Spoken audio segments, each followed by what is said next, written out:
नमस्ते, मैं doctor Zuber Khan, assistant professor geography, government college Bundi आपका स्वागत करता हूं बीए पार्ट प्रथम वर्ष भूगोल की कक्षा में। इस कक्षा में हम पर्यावरण भूगोल का अध्ययन करते हैं। पिछले अध्यायों में हमने पर्यावरण के बारे में पढ़ा, मानव पर्यावरण अंतर संबंधों के बारे में जाना। इस अध्याय के अंदर ये यूनिट द्वितीय का प्रथम अध्याय है। इस अध्याय के अंदर हम खास तौर से पारिस्थितिकी तंत्र के बारे में पढ़ेंगे।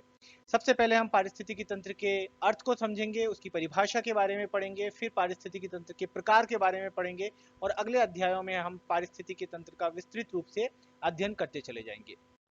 इसी क्रम में आज हमारा पहला अध्याय है पारिस्थितिकी तंत्र का अर्थ व परिभाषा।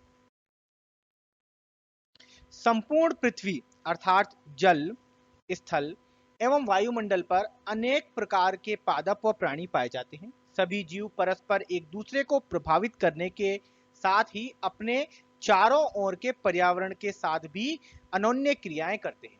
वास्तव में होता क्या है कि हमने पिछले अध्यायों में भी पढ़ा था और ये देखा था कि मानव पर्यावरण अंतर संबंध में हमने ये देखा कि मानव का अपने पर्यावरण के साथ, खास तौर से अजैविक पर्यावरण के साथ किस प्रकार का संबंध है। और पर यहाँ पे हम विस्तृत रूप से अध्ययन कर रहे हैं, हम समस्त जीवों को लेकर प्रकृति के साथ, खास तौर से प्रकृति के अंदर अजैविक घटकों के साथ उसके संबंध की व्याख्या करते हैं और उनके आपसी संबंधों से किस प्रकार का एक तंत्र उभर कर सामने आता है, इसका हम पारिस्थितिकी तंत्र के रूप में अध्ययन करते हैं।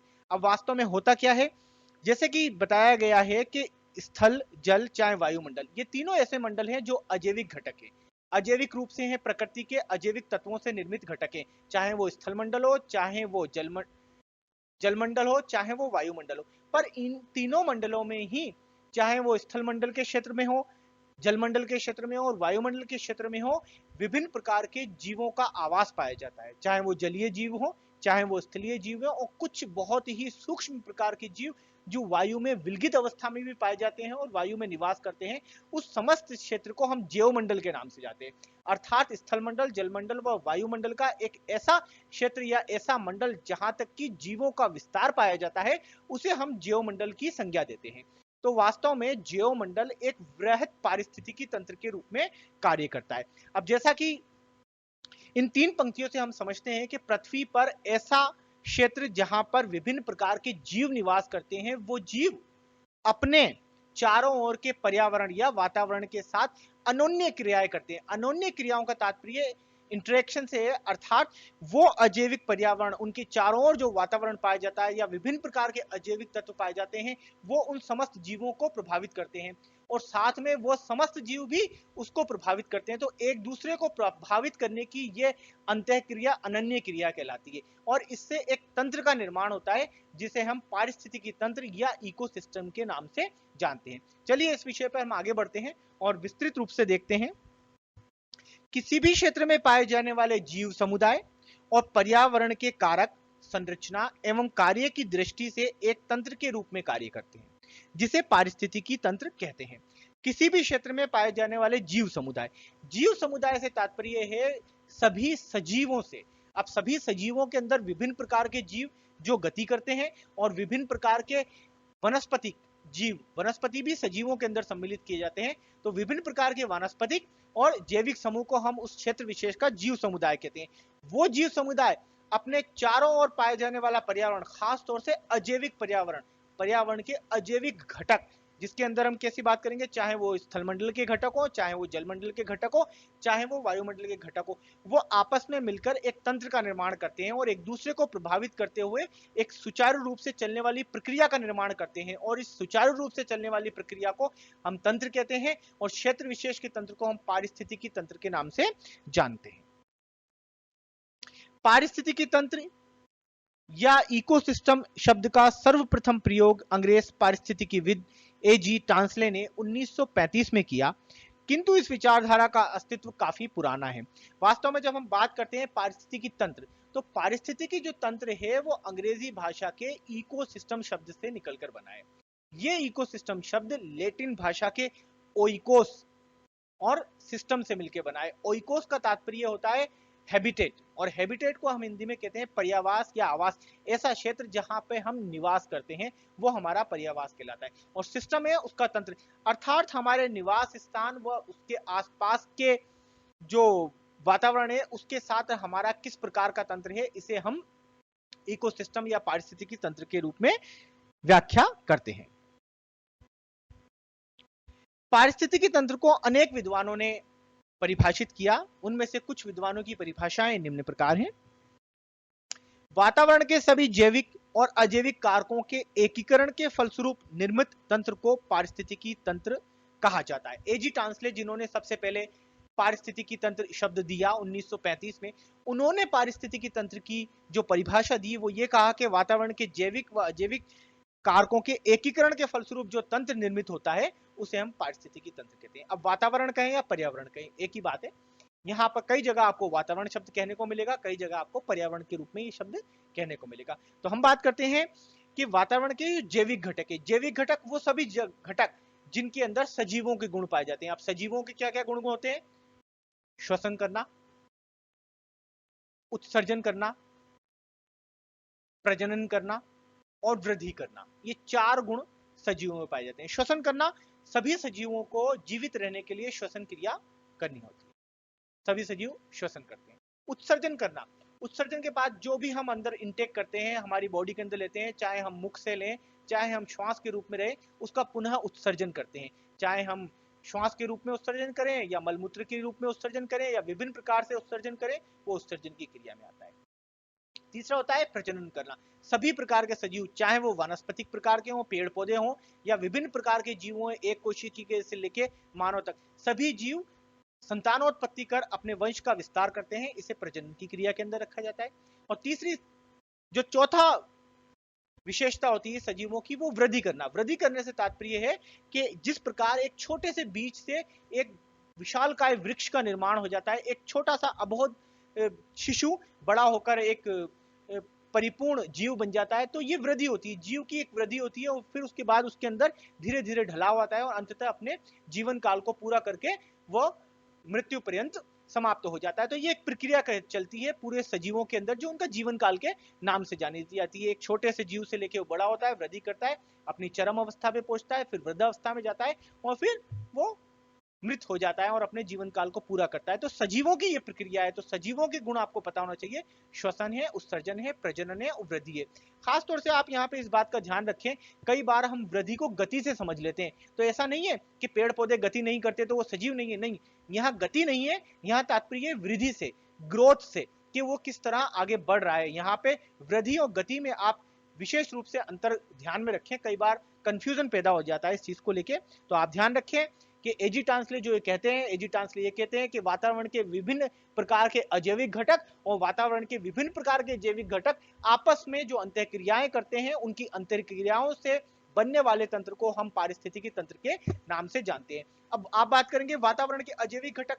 वातावरण के अजैविक घटक कौन से हैं? सबसे बड़ा अजैविक घटक है जो वातावरण का है, वो सूर्य का प्रकाश है, जल है, मिट्टी है, वायु है, विभिन्न प्रकार के पोषक तत्व हैं। ये सब वातावरण के अजैविक घटक है, चाहे वो गैसीय रूप में हो, चाहे वो तत्वों के रूप में हो। ये सब वातावरण के अजैविक घटक हैं, जिन घटकों का उपयोग करके जैविक घटक अपने जीवन चक्र को आगे बढ़ाते हैं, वृद्धि करते हैं और अपने वंश को आगे बढ़ाते हैं, वो सब अजैविक घटक कहलाते हैं, उनका उपयोग करते हैं। तो एक तरह से जैविक घटक अजैविक घटकों के ऊपर आधारित होते हैं और अपनी अन्याय क्रिया करते हैं। ऐसा नहीं है कि जैविक घटक पूर्णतः अजैविक घटकों को पर आधारित हो, वो अजैविक घटकों को भी प्रभावित करते हैं। तो आपस में एक दूसरे को प्रभावित करने की प्रक्रिया चलती रहती है इस तंत्र के अंदर, इसलिए हम इसे पारिस्थितिकी तंत्र कहते हैं। पारिस्थितिकी तंत्र पौधों तथा जंतुओं का जैव समुदाय होता है, जिसका एक विशेष वातावरण से संबंध होता है। ये परिभाषा भूगोल परिभाषा कोश के अनुसार दी गई है। जैसे कि हमने पिछली परिभाषा में देखा कि किसी क्षेत्र विशेष के जैविक और अजैविक घटक आपस में मिलकर अपनी अन्योन्य क्रियाओं से जो तंत्र बनाते हैं वो पारिस्थितिकी तंत्र कहलाता है। ठीक इसी परिभाषा को आगे बढ़ाते हुए भूगोल परिभाषा कोश ये कहता है कि पारिस्थितिकी तंत्र पौधों अर्थात वनस्पति जगत और जंतुओं अर्थात जैव जगत का जैव समुदाय होता है। अर्थात जैव समुदाय में इन दोनों को सम्मिलित किया जाता है, जिसका विशेष वातावरण से संबंध होता है। अब ये विशेष वातावरण से क्या तात्पर्य है कि प्रत्येक जैव समुदाय एक वातावरण विशेष से घिरे हुए होता है। जैसे मरुस्थलीय क्षेत्र का वातावरण हुआ, जैसे तालाब का वातावरण हुआ, जैसे महासागर का वातावरण हुआ, जैसे मैदान का वातावरण हुआ, जैसे पर्वतीय क्षेत्रों का वातावरण हुआ, तो हर क्षेत्र का अलग अलग वातावरण होता है। इस हिसाब से वहां का अलग अलग प्रकार का जीव समुदाय पाया जाता है और इन दोनों के आधार पर क्षेत्र विशेष के अनुसार हमें पृथ्वी पर अनेक प्रकार के पारिस्थितिकी तंत्र देखने को मिलते हैं, जिनका हम अगले अध्याय में अध्ययन करेंगे। पारिस्थितिकी तंत्र वह पारिस्थितिकी व्यवस्था है जिसमें पादप एवं जीव जंतु अपने पर्यावरण से पोषक श्रृंखला द्वारा जुड़े होते हैं। देखिए, हेगेट के अनुसार इन्होंने जो पर्यावरण की परिभाषा दी है, उन्होंने ये पारिस्थितिकी तंत्र की परिभाषा दी है, उसमें इन्होंने ये बताने की कोशिश की है कि किसी भी क्षेत्र का जीव समुदाय, अर्थात इन्होंने दोनों को अलग अलग करके बताया कि पादप जगत और जीव जंतुओं का जगत अपने प्रभावी वातावरण के साथ मूल रूप से पोषक श्रृंखला को हम आगे खाद्य श्रृंखला के नाम से भी जानेंगे और विस्तृत रूप से अध्ययन करेंगे। अर्थात जैविक जो घटक है अपने अजैविक घटक से मूलतः पोषक श्रृंखला द्वारा जुड़ा हुआ होता है। एक दूसरे से इनके बीच में जो संबंध होता है वो पोषक श्रृंखला के रूप में होता है और खाद्य श्रृंखला इसका एक भाग होता है, जिसे हम खाद्य श्रृंखला के रूप में हम आगे पढ़ेंगे। अब पोषक श्रृंखला से क्या तात्पर्य है कि जैविक घटक अपना भोजन बनाने के लिए विभिन्न प्रकार के अजैविक घटकों का उपयोग करते हैं और अपना भोजन बनाते हैं, और वो भोजन बनने के बाद एक जीव से दूसरे जीव में स्थानांतरित होता चला जाता है।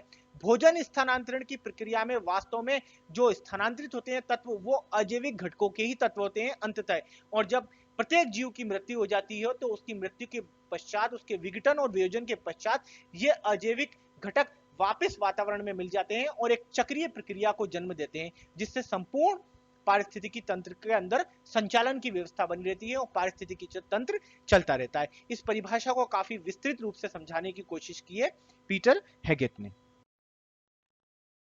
उपयुक्त परिभाषाओं से स्पष्ट है कि पारिस्थितिकी तंत्र एक क्षेत्र विशेष में विकसित वह इकाई या व्यवस्था है जिसमें विभिन्न प्रकार के जीव समुदाय विकसित होते हैं तथा इन पर अजैविक घटकों का प्रभाव देखा जाता है।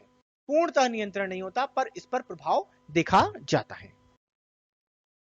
संपूर्ण पृथ्वी पर जिस पर जैविक व अजैविक घटक निरंतर क्रिया प्रतिक्रिया करते रहते हैं भी एक वृहत पारिस्थितिकी तंत्र है जिसे जीवमंडल कहा जाता है। कि इसके बारे में मैंने आपको पहले ही बताया था कि संपूर्ण पृथ्वी अपने आप में एक वृहत पारिस्थितिकी तंत्र के रूप में देखी जाती है, क्योंकि वास्तव में यदि हम पृथ्वी से जैविक घटकों को हटा दें, जीव जंतुओं को हटा दें, जीव जंतुओं से तात्पर्य आप हमेशा ध्यान रखें जब भी हम जैविक घटकों की बात करेंगे या जैव समुदाय की बात करेंगे तो उसमें वनस्पतिक जगत को सम्मिलित करेंगे। जीव जंतु के साथ यदि हम वनस्पतिक जगत को हटा दें तो इस पृथ्वी के ऊपर केवल अजैविक घटकों का विस्तार देखा जाएगा, चाहे वो स्थलमंडल के रूप में देखा जाए, चाहे वो वायुमंडल के रूप में देखा जाए, चाहे वो जलमंडल के रूप में देखा जाए।